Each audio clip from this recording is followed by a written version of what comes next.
नमस्कार, स्वागत है आपका एनबी न्यूज में। आप देख रहे हैं मध्य भारत और मैं हूं आपके साथ सदफ फातिमा। छत्तीसगढ़ के मुख्यमंत्री विष्णुदेव साय बीते दिन एक दिवसीय प्रवास पर राजनांदगांव पहुंचे। इस दौरान सीएम साय ब्रह्मा कुमारी ज्ञान मानसरोवर में नवनिर्मित भवन ज्ञान मानसरोवर के उद्घाटन समारोह में शामिल हुए। साथ ही एकल अभियान अभ्युदय यूथ क्लब द्वारा आयोजित खेलकूद प्रतियोगिता के समापन समारोह में पहुंचे।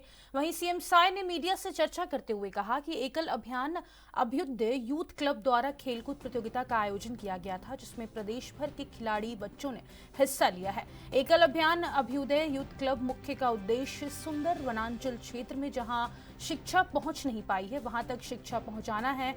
इस कार्यक्रम में दंतेवाड़ा तक के बच्चे शामिल हुए हैं।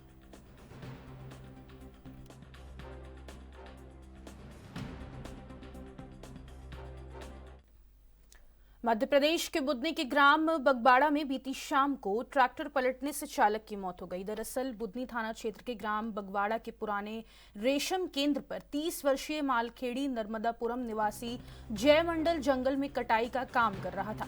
इसी बीच ट्रैक्टर पलट जाने से युवक ट्रैक्टर के नीचे आ गया, जिससे युवक की मौके पर मौत हो गई। फिलहाल पुलिस ने घटनास्थल पर पहुंचकर शव को निकाला और पोस्टमार्टम के लिए भेज दिया है।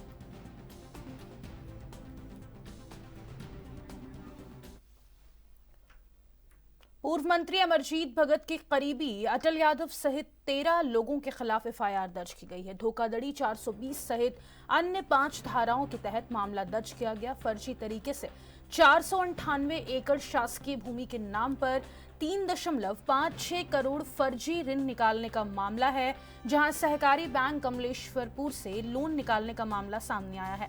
कलेक्टर सरगुजा के निर्देश पर एसडीएम सीतापुर की जांच रिपोर्ट पर मैनपाट तहसीलदार के द्वारा मामला दर्ज कराया गया है। आपको बता दें कि 1325 पन्नों की जांच रिपोर्ट के बाद मामला दर्ज हुआ। मामला मैनपाट कमलेश्वरपुर थाना इलाके का है।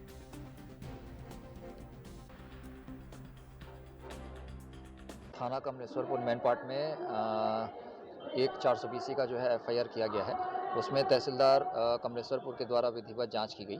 शिकायत का मुख्य विषय ये था कि जो नर्मदापुर और केसरा उरंगा समेत कुछ 4 गांव थे, वहां पर कुछ अज्ञात कुछ नामजद व्यक्तियों के द्वारा जो है जमीन के फर्जी दस्तावेज लगा करके जो सेवा सहकारी समिति है उसमें से ऋण लिया गया था, जिसकी जांच तहसीलदार के द्वारा की गई थी। और जांच में जो है ये कूटरचना और संज्ञेय अपराध घटित होने पर थाना कमलेश्वरपुर के द्वारा एफआईआर की गई है, जिसकी विवेचना की जा रही है।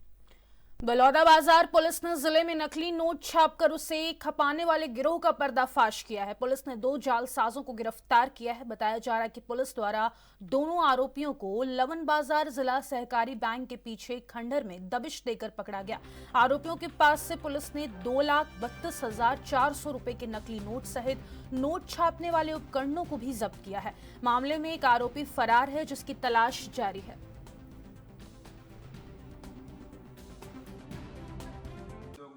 खपाने के नाम से मार्केट में घूम रहे हैं।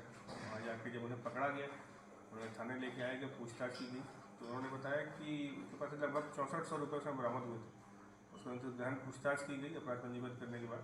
उन्होंने बताया कि इसका हम लोगों ने प्रिंटर, सारे कागज़, सारे इक्विपमेंट्स रायपुर में भाटा गाँव में हम लोगों ने रखे हैं। वहाँ पर टीम उनको लेके गई, वहाँ से जब्ती किया। उनके पास से वहाँ पर लगभग 2,32,000 के नकली नोट बरामद, जो 200, 100 और 500 के डिनोमिनेटर्स में थे। उन्हें लेके अभी थाना लाया गया और उन्हें अग्रिम कार्रवाई की जा रही है। इसके अलावा ये लोग जो हैं, जो लवन में मर्डर हुआ था उसको संरक्षण देने में भी थे। उसके पहले गांजे का एक आरोपी था उसमें से, जो फरार था, वो भी गिरफ्तार हो गया, इन्हीं में था। और उसके अलावा मारपीट के मामले, ये लोग आतंक अपराधी हैं और ये जो कार्रवाई बहुत बड़ी कार्रवाई हुई है, इसमें और भी कुछ गैंग अगर आएगा, एक आरोपी फरार है इसमें से, वो पकड़ाएगा तो और भी हो सकता है कुछ और गैंग पकड़ाने को मिले। पहले हमें कुछ सूचना मिल गई, ज़्यादा खपा नहीं पाए सही मार्केट। कितने जगह फिर भी इन्होंने पूछताछ बताएगा कितने जगह खपाए हैं? अभी इन्होंने लवन में ही शुरुआत की थी।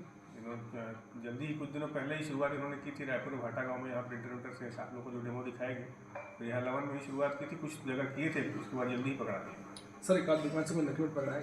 नहीं, अभी नहीं, उसकी हम लोग पूछताछ कर रहे हैं। अगर बताएंगे इस दुकान पर गया है तो वहाँ दुकान वाले के पास अगर छत्तीसगढ़ के वित्त मंत्री ओपी चौधरी ने कहा कि सुशासन और जनता की सेवा मूल मंत्र है। प्रदेश में सरकार ने पिछले 1 साल में जो कार्य किए हैं वे जनता के विश्वास से ही संभव हो पाया है। माननीय मुख्यमंत्री विष्णुदेव साय के नेतृत्व में पार्टी जनता की भलाई के लिए निरंतर काम कर रही है। जहाँ पर भी रहती हैं सुशासन पर विश्वास करती हैं और जनता के सामने जो काम हमने किया है उसे एक सेवक के रूप में प्रस्तुत करने पर विश्वास करती हैं। इन 1 सालों के भीतर 3100 रुपये धान का बोनस दिया गया, 15 कुंटल के जगह 21 कुंटल की खरीदी की गई, 2 साल का बोनस दिया गया।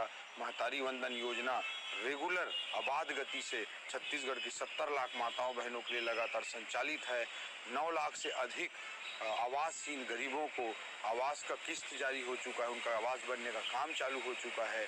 पीएससी में छत्तीसगढ़ के युवाओं के साथ न्याय किया जा रहा है। रामलला दर्शन योजना की शुरुआत हुई है। बस्तर क्षेत्र में नीला लाल योजना प्रारंभ की गई है। Medical college Raipur, medical college Bilaspur जैसे के लिए कहीं 300 करोड़ कहीं 700 करोड़ जैसी बड़ी राशि आवंटित करके कैपेक्स पर भी काम किया जा रहा है। रायपुर में अनेक फ्लाईओवर रोड्स का निर्माण लगातार किया जा रहा है। डबल इंजन की सरकार के तहत केंद्र की सरकार ने 20,000 करोड़ के रोड की भी स्वीकृति प्रदान की है। तो 1 साल का जो कार्यकाल है। छत्तीसगढ़ के मुख्यमंत्री विष्णुदेव साय ने कहा कि हमारी सरकार शुरू से कहती आ रही है कि हम भ्रष्टाचार के मामले में जीरो टॉलरेंस की नीति अपनाएंगे। प्रधानमंत्री मोदी कहते हैं कि ना खाऊंगा ना खाने दूंगा। हमारी सरकार इसी को मूल मंत्र बनाकर काम कर रही है। पिछली कांग्रेस सरकार में इतने घोटाले हुए, वे सब आज दंडित हो रहे हैं। जो भी भ्रष्टाचार करेगा उसे बख्शा नहीं जाएगा। तरीके से भ्रष्टाचारियों पर ताबड़तोड़ कार्रवाई कर रही है। भ्रष्टाचार के मामले में नो टॉलरेंस, क्या कहना है? देखिए, सरकार तो शुरू दिन से ही कह रही है कि हम करप्शन के मामले में जीरो टॉलरेंस की नीति अपनाएंगे। और मोदी जी की बात आप लोग सुने होंगे, न खाऊंगा न खाने दूंगा, और उसको मूल मंत्र मानते हुए हमारी सरकार भी काम कर रही है। और इसलिए आप लोग देख रहे हैं कि पिछले कांग्रेस की सरकार में कितने घोटाले हुए और घोटालेबाज सब दंडित हो रहे हैं।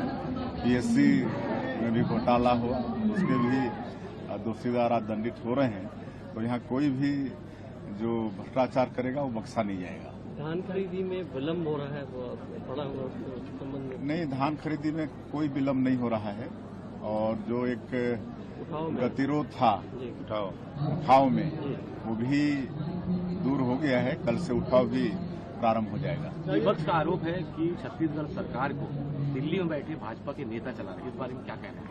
वो तो आप लोग जनता हैं, आप लोग और प्रेस मीडिया के आप लोग लोकतंत्र के चौथे स्तंभ, आप लोग मूल्यांकन करें।